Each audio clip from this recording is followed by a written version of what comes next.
ये बीजेपी के चिंटू सब, ये संघी वाले 2 दिन से हमको गाली दे रहे हैं।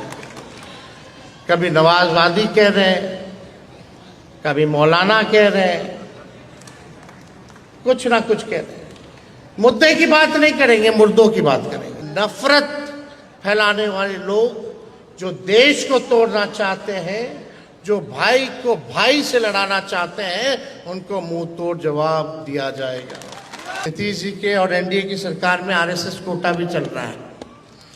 आरएसएस कोटे से सदस्य भी बनाए जा रहे हैं, उन्हीं के मंत्री कह रहे हैं। चला कौन रहा है? दिल्ली से अमित शाह जो है वो सरकार को चलाने का काम कर रहे हैं। और जो कार्यकारी अध्यक्ष जो बनाए गए हैं जनता दल यूनाइटेड के, वो अरुण जेटली जी के कोटा से बने, पहले बीजेपी में थे। कि अब मुख्यमंत्री अचेत अवस्था में है, बिहार उनसे संभाला नहीं जा रहा है। और अमित शाह जी ने साफ तौर पे एक आर्टिकल में अपने इंटरव्यू पे कह दिया कि चुनाव तक नीतीश कुमार जी का चेहरा लेके चलेंगे, चुनाव के बाद पता नहीं क्या होगा। सब लोग समझते हैं कि नीतीश जी के साथ चुनाव के बाद क्या होने वाला है। इसकी पीड़ा है हमको। हम लोगों की भी विचारधारा सेक्युलरिज्म, सोशल जस्टिस, सामाजिक न्याय और धर्मनिरपेक्षता है।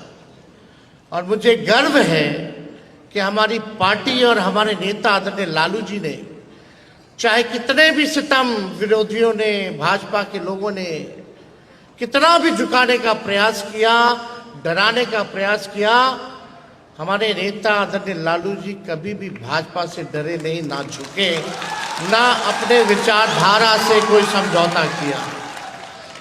और मैं इस मंच के माध्यम से कह सकता हूं, जब लालू जी नहीं डरे तो लालू जी का लड़का भी डराने वाला नहीं। ये जो सामाजिक न्याय की लड़ाई है, धर्मनिरपेक्षता की लड़ाई, इसको हम सब लोग मिल करके लड़ेंगे। और जो नफरत फैलाने वाले लोग जो देश को तोड़ना चाहते हैं, जो भाई को भाई से लड़ाना चाहते हैं, उनको मुंह तोड़ जवाब दिया जाएगा। देखिए, हम लोग तो यही कहते हैं कि साझा मुस्कुराइए, साझा गुनगुनाइए, अंधियारा नहीं हम दीप बनकर जब जगमगाएंगे, सबको गले लगाएंगे, सबको अपनाएंगे, हम नफरत नहीं मोहब्बत फैलाएंगे। हम धर्म के नाम पर नहीं, कर्म के नाम पर अपना पहचान बनाएंगे। हम मंदिर भी सजाएंगे, मस्जिद भी सजाएंगे, पर सबसे पहले इंसानियत को सजाएंगे, संवारेंगे, तभी हम सही मायने में इंसान कहलाएंगे। देखिए, हमारा और आप लोगों का साथ जज्बात का रिश्ता है। हमारा संघर्ष साझा है, हमारी तकलीफ एक है, तो हम अलग अलग कैसे हुए? ये हम सब की लड़ाई है और मिलकर के इस लड़ाई को जो है हम लोगों को लड़ना है।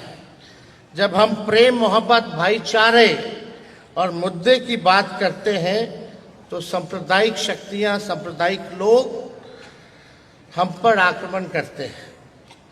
आप देख रहे होंगे कल और परसों से वक्त के खिलाफ गांधी मैदान में जो जुटान हुआ, उसके बाद से लगातार दिल्ली में ये बीजेपी के चिंटू सब, ये संघी वाले 2 दिन से हमको गाली दे रहे हैं। कभी नवाजवादी कह रहे हैं, कभी मौलाना कह रहे हैं, कुछ ना कुछ कह रहे हैं। मुद्दे की बात नहीं करेंगे, मुर्दों की बात करेंगे। काम की बात नहीं करेंगे, बेकार की बात करेंगे। देश को जोड़ने की बात नहीं करेंगे, देश को तोड़ने की बात करेंगे। ये संविधान को खत्म करने वाला लोग हैं। ये चाहते हैं देश का संविधान खत्म हो जाए। देश की भाईचारा लोकतंत्र को खत्म करना चाहते हैं ये लोग, जो लोग सत्ता में बैठे हैं। ये लोग नफरत फैला रहे हैं, इतना नफरत फैलाने का काम कर रहे हैं कि अगर ये सत्ता से चले भी जाएं तो पता नहीं कितना समय लगेगा इनके नफरत को सरजमीन से मिटाने में। तो ये जो सत्ता में बैठे जो नागपुरिया कानून को और नागपुर से जो सरकार चल रही है, इनको हम लोग बेदखल करेंगे, सत्ता से हटाने का काम करेंगे। जब हम लोगों की 17 महीने की सरकार थी तो 3 मंत्री में से 2 मंत्री जो थे वो पिछड़े वर्ग से मंत्री थे।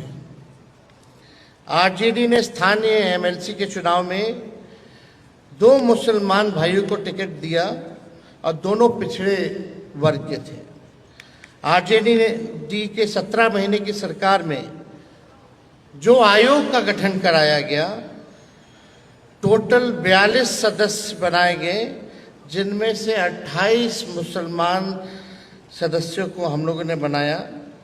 28 सदस्यों में से 60% जो सदस्य थे वो पिछड़े मुसलमान में से थे।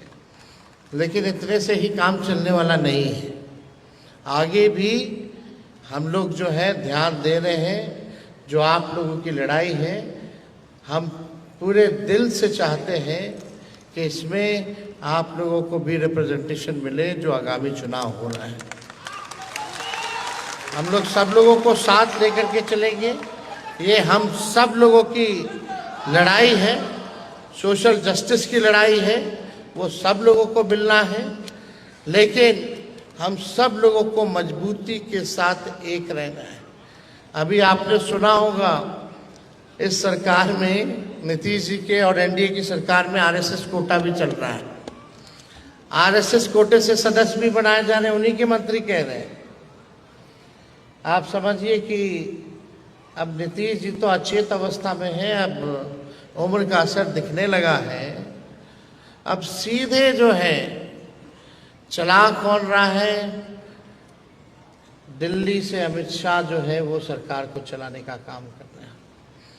और जो कार्यकारी अध्यक्ष जो बनाए गए हैं जनता दल यूनाइटेड के, वो अरुण जेटली जी के कोटा से बने थे, पहले बीजेपी में थे, अब आरएसएस कोटा भी चल रहा है।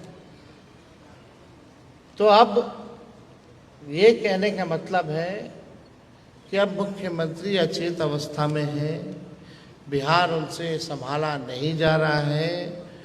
और अमित शाह जी ने साफ तौर पे एक आर्टिकल में अपने इंटरव्यू पे कह दिया कि चुनाव तक नीतीश कुमार जी का चेहरा लेके चलेंगे, चुनाव के बाद पता नहीं क्या होगा। तो हम और आप यहाँ बैठे हुए हर लोग होशमंद हैं, सब लोग समझते हैं कि नीतीश जी के साथ चुनाव के बाद क्या होने वाला है। इसकी पीड़ा है हमको, लेकिन खुद से उन्होंने इस रास्ते को चुना है, इसमें हम लोग कुछ नहीं कर सकते।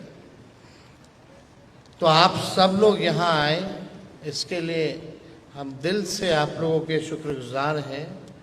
तनवीर साहब, उनके सभी टीम के सदस्यों को हम धन्यवाद देते हैं कि आपने हमको बुलाया, निमंत्रण दिया, एक मौका दिया धन्यवाद का। और आगे इसी तरीके का कार्यक्रम होते रहना चाहिए।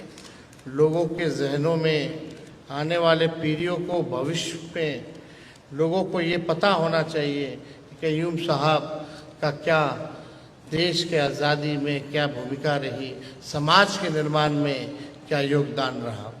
और सभी इनके परिवार के लोग सामने बैठे, इनकी बहनें बैठी हैं, इनके बच्चे बैठे हैं।